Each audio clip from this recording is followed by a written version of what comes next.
Hey guys, welcome back to the channel. Today's video shouldn't take too long, so let's just go ahead and jump right into it. What we're trying to do is remove the ATI hub from our built LS2, the one that we lifted the head on and then proceeded to destroy a thread on one of the 1/2-inch head studs.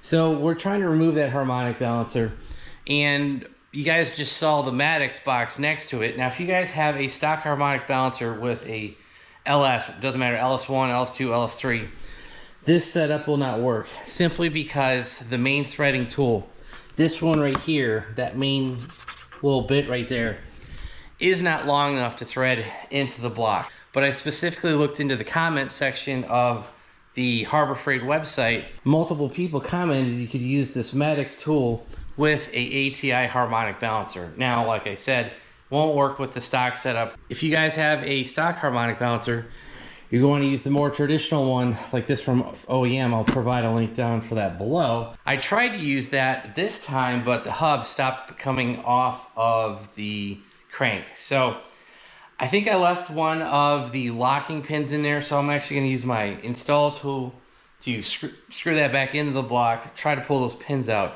and then we're going to use the kit from Harbor Freight. And another reason I bought this is because we actually will have two ATI harmonic balancers with an LS/LT.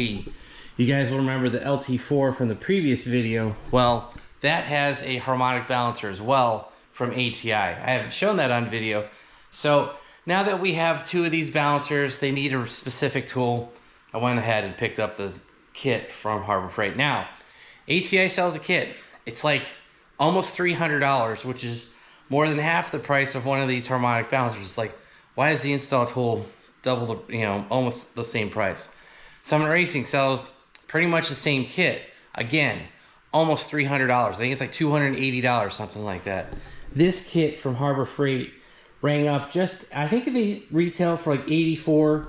I didn't see if it was on sale. I'll be honest, I needed it now, so I didn't really care to wait for a sale. But, Harbor Freight does their thing. Usually you probably find $15, $20 off if you look for this tool at the right time. So, like I said, in this video, we don't care. We're just trying to get this off. And we need to get this hub off so that I could take the clutch that we have. It's an RXT 1200 from McLeod. Get this flywheel off, get that all bolted together, and get that shipped out. So it's kind of like my second attempt at trying to pull this pulley off. But like I said, we're going to bolt it back into the block. I will try to pull out those pins, locking pins, then we'll try the kit from Maddox. Alright guys, now this took a little bit to figure out, but you guys can see we have our Maddox tool, we have the bolts that came with it, so you guys can see this hardware in here. So we have 3 of those bolts into the ATI pulley.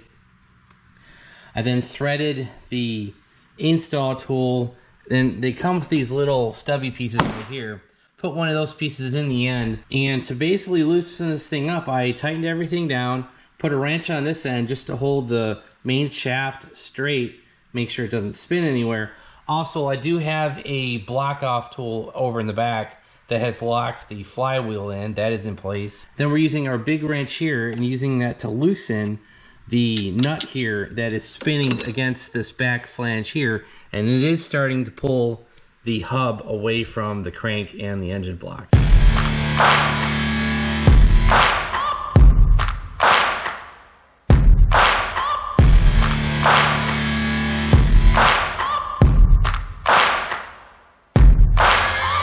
Searching for greatness in a sea of the dying and shameless, a sea of the... Alright guys, you kind of saw us spin this all the way out for almost no reason. We're trying to, it's a new tool, so we're trying to see how it works. And I actually just checked the Harbor Freight review section to see if I'm missing something. And, I only saw one guy comment that it worked on an LS. So that guy must know something that I don't. Because right now it's not really doing anything. I thought by having the bushing and the washer, putting that into the hole where the crank goes, I thought we'd be good to go, but all you can see is we got the bushing. Oh, now that's lodged into the crank. That's nice.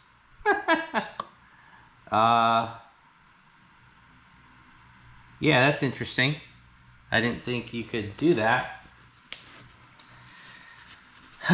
So yeah, we've just made a bit of a mess for ourselves because that bushing is not coming out. I'll have to get this off of here, but yeah, and that thing just ended up, you know, screwing into this adapter, and obviously it's not supposed to be like that. So let's try screwing it in. And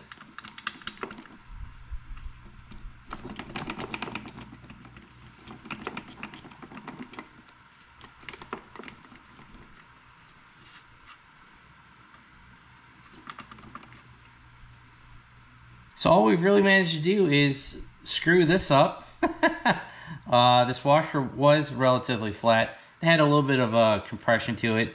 And now we have that guide bushing that this thing is supposed to tighten up against something. And all that it's doing now is stuck in the crank. So let's try to get this out, and hopefully we can get this off. All right, guys, we have been out here for multiple hours, and I have finally reached a quitting point. So let's show you what we've done. I tried a speed easy out, whatever you want to call it, to try to get that second retaining pin in here. So of course that didn't work. So then I ended up trying just a drill bit, and my Harbor Freight bits suck. I really need to throw these out. Then I switched over to my Milwaukee bits. These are on their way out too. And I was actually able to drill out most of the pin. You guys can see that right there. I'm not sure if you guys can see that, but that second retaining pin, I pretty much drilled it all the way out until the drill bottomed out into the front of the pulley. So if there's anything of that pin left in there, I mean, it might be like that, because I think we got in there at least a ½ inch. And I don't remember those being anything more than a ½ inch. So after we got that drilled out, I went back to my OEM puller. Yeah, that didn't work at all. I switched to my bigger 3-jaw puller. Then we tried that. I ended up using my impact on it. I put it on, 1, 2, 3. It ended up not moving, so I switched over to my smaller one, which I wanted to have a little bit more hand control. And this is the second largest one that came in the kit from Harbor Freight. And as you guys can see right there, that just broke. Thankfully, it didn't hit me. The whole 3-jaw plier broke right off. You guys can see this clean break right here. And I wasn't using any big impacts. All I was using was a crescent wrench with a pipe on it. So got my little cheater pipe. I got my small crescent wrench. So not even the biggest stuff that I have. And that thing just snapped. And with that snapping, and thankfully I didn't get hurt, it just snapped, and I kind of went that way and the tool kind of went that way. So it didn't break toward me. I'm not hurt at all. We're fine. And so with that messed up thread and that messed up crank, that's pretty much the nail in the coffin for this thing.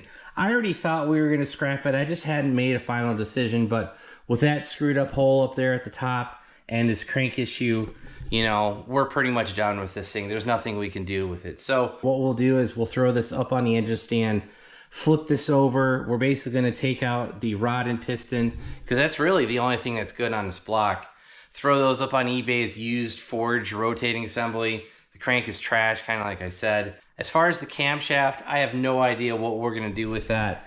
I don't know if I'm going to be able to get the timing gear and all that stuff separated with the crankshaft being on the bottom.